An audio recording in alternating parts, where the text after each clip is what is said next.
한 선거구에서 기초의원을 적어도 3명 이상 뽑도록 하는 내용이 담겨 있죠. 공직선거법 개정안이 국회 정개특위 전체회의에 상정됐습니다. 이 과정에서 국민의힘과 민주당은 날치기가 우려된다, 소수당의 횡포다, 날선 공방을 벌였는데요. 관련 논란을 톡소론 정치에서 짚어봅니다.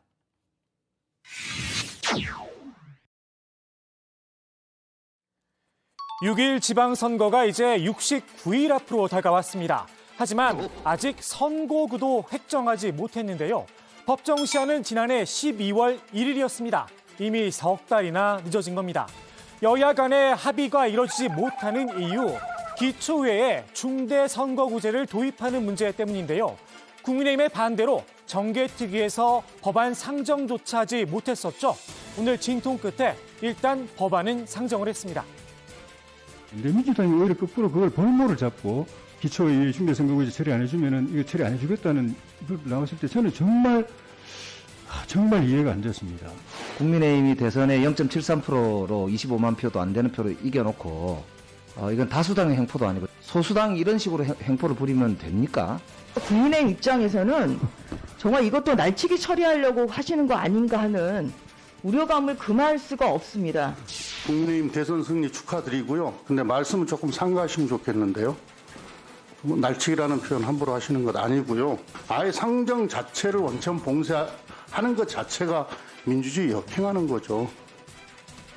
민주당과 국민의힘 사이에 서로 뼈 있는 말이 오갔는데요. 소위에서 관련 논의를 이어가기로 했습니다. 민주당은 지방선거를 앞두고 정치개혁을 기치로 삼았죠. 제대로 된 풀뿌리 정치를 위해선 선거제도 개편이 필요하다는 입장입니다.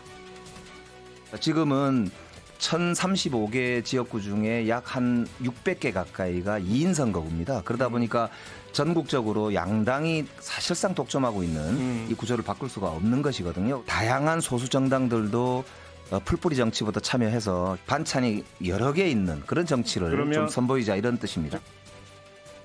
반면 국민의힘은 오히려 풀뿌리 민주주의 체계가 흔들릴 수 있다 날을 세웠는데요.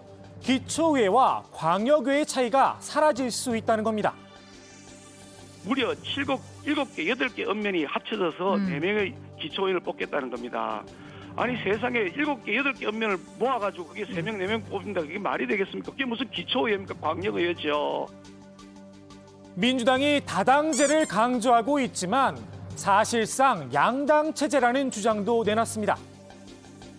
우리 정당 구조가 국민의당이 우리 국민의힘하고 합당을 선언했기 때문에 이 제도권 정당이 3당밖에 없습니다. 정의당은 그동안 민주당하고 여러 가지 그 정책 이슈에서 노선을 비슷하게 같이 해왔기 때문에 변형된 양당제가 정의당에 민주당 이중대라는 딱지를 붙인 셈인데요. 글쎄요, 정의당 이 꼬리표를 떼기 위해 애를 써왔죠. 공당에 대한 예의는 아닌 듯합니다. 최고 제가 듣기 싫은 소리가 이중대 소리거든요. 네. 되게 좀 비아냥거리는 소리이기도 하고 되게 좀 모멸감을 느끼는 소리이기도 한데 제가 작년 3월 달에 당대표로 올라와서 우리 당에 좀 그런 독자적 정체성을 좀 만들어내는 것 여기에 사실 많이 주력을 좀 해왔습니다. 지난 대선 정의당이 독자 노선을 걷지 않았다면 결과가 뒤바뀔 수도 있었습니다. 겸손이란 단어가 문득 떠오릅니다. 결국 심상정 후보가 얻었던 각 3% 가까운 표 때문에 사실은 민주당이 낙선한 거 아닙니까? 다당제 정치는 우리가 이제 다양성을 좀 더 높이고 한국 정치의 생산성, 다원주의를 도입하자는 취지이기 때문에 저는 가야 할 길이라고 보고요. 국민의힘의 강한 반대에 민주당은 윤석열 당선인도 중대선거구제에 찬성을 했다. 공세를 폈죠. 저는 국민들의 대표성이 제대로 보장될 수 있도록 저 개인적으로는 중대선거구제를 저는 오랫동안 제가 정치를 하기 전부터도 선호해 왔습니다. 국민의힘은 기초의회가 아니라 국회에 관한 이야기였다. 선을 그었습니다. 윤석열 당선인이 후보 시절에 이야기했던 것도 명확하게 국회라고 딱 그 특정을 하고 있습니다. 국회에서 다당제는 평소에 자기는 긍정적으로 생각해왔다라고 이야기했는데 아예 다당제가 옳다는 생각 자체가 틀렸다는 목소리도 나왔는데요. 우선 다당제가 옳다는 주장 자체가 틀렸습니다. 성공한 대통령제 미국 한번 보세요. 그 양당제 거기 다당제 돼 있지 않습니까?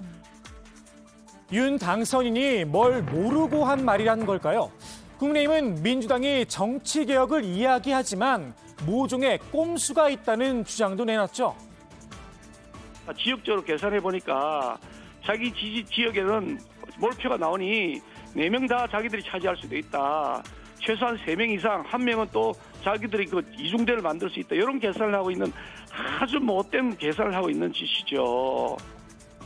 자기 지역에서 몰표가 나온다라 호남 지역을 염두에 둔 발언인 듯합니다. 지난 대선 득표율 민주당 이재명 후보가 85% 안팎의 표를 가져갔죠. 그런데 말입니다. 대구 경북 지역도 한번 살펴볼까요? TK에선 국민의힘 윤석열 당선인이 70% 중반의 득표율을 기록했죠. 이른바 표쏠림 현상, 호남과 TK 큰 차이가 있다고 봐야 할까요? 참고로 두 지역은 선거인 수도 비슷합니다. 다만 기초의원 선거는 한 정당에서 여러 명의 후보를 낼 수 있죠. 특정 정당의 기초의회 싹쓸이 불가능한 이야기는 아닙니다. 복수로 당선될 가능성이 있지요. 그러나 이것은 유권자의 선택이기 때문에 선거라고 하는 것이 가진 본원적인 기능이 유권자의 선택에 따라서 특정 정당이 다 떨어질 수도 있고 다 당선될 수도 있기 때문에 이거는 정당의 전략이다 이렇게 봐야 되는 것이죠.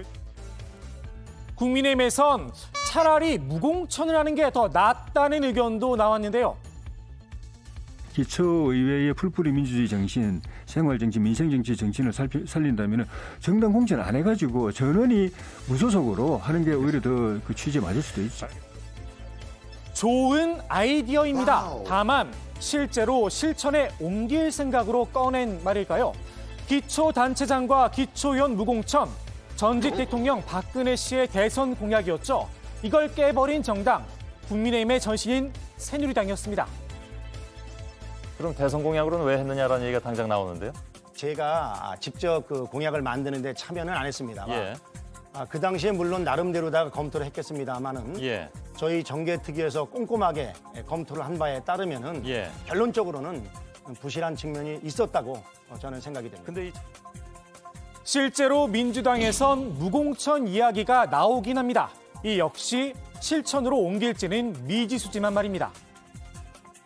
호남에서만큼은 이번 지방선거에서 시민들이 진정한 지역 일꾼을 뽑도록 국회의원들이 공천권을 내려놓을 것을 제안드립니다. 민주당은 3월 임시국회 내에 중대 선거구제 문제를 확정 짓겠다는 입장인데요. 더 이상 국민들도 인내하고만 있을 수는 없는 상황이 되고 있습니다. 3월 국회 내에서는 반드시 지역구 획정 문제가 끝나야 된다. 일부에선 단독 처리 가능성도 흘러나옵니다. 다만 민주당 입장에선 정치적 부담이 큰 사안이죠. 쉽게 결정할 사안은 아닌 듯합니다. 그래서일까요? 중대 선거구제 도입에 당에 사활을 걸었죠. 정의당은 국민의힘은 물론 민주당도 압박하고 나섰습니다.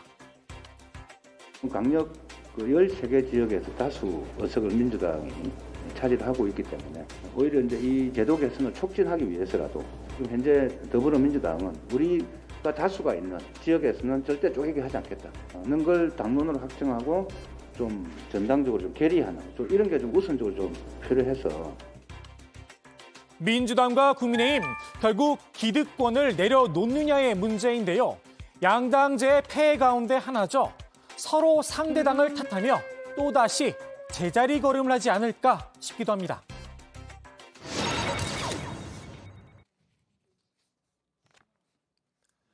지방선거를 앞둔 민주당의 가장 큰 고민, 수도 서울의 선거를 이끌 마땅한 후보감이 없다는 겁니다. 당 안팎에선 임종석 전 대통령 비서실장, 송영길 전 대표를 소환해야 한다는 목소리가 나오고 있죠. 일부에선 이재명, 이낙연 상임고문의 차출설도 끊이지 않고 있습니다. 특히 이분의 관심이 지대합니다.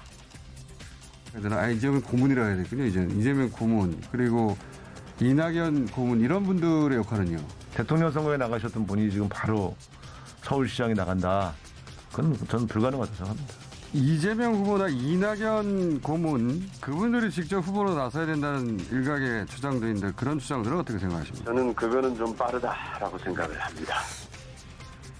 일단 당내에선 가능성이 없다 일축을 하고 있는 상황입니다.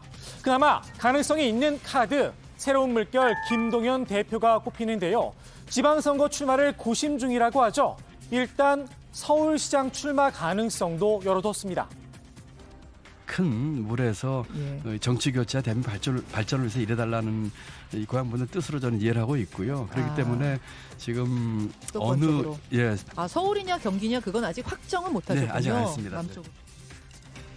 다만 김 대표 주변에선 경기지사 출마 쪽으로 마음이 기울었다는 이야기가 흘러나오는데요. 아무래도 지난 대선 결과를 생각하지 않을 수 없겠죠. 서울시장보다는 경기지사 출마가 더 유리해 보일 수밖에 없습니다. 문제는 사람 생각은 다 비슷하다는 건데요. 민주당 경기지사 후보는 서울과는 달리 벌써 3명이나 됩니다. 김 대표를 향한 본격적인 견제도 시작이 됐는데요. 민주당을 위해 헌신하라는 요구가 있는가 하면 그래서 김동연 대표께서 이번 지방선거에 출마하신다면 그 꽃길만 찾을 게 아니라 민주당에 대한 기여와 관심이 있어야 된다고 생각합니다. 이왕이면은 서울시장 쪽으로 나갔으면 좋겠다 이 말씀이시네요. 저 당에 대한 어떤 관심과 기여, 또 정치의 명분 뭐 이런 측면에서 본다라면은 지금 더 요청이 많은 것은 서울시장 선거거든요. 아예 김 대표를 대놓고 깎아내리는 경우도 있었습니다.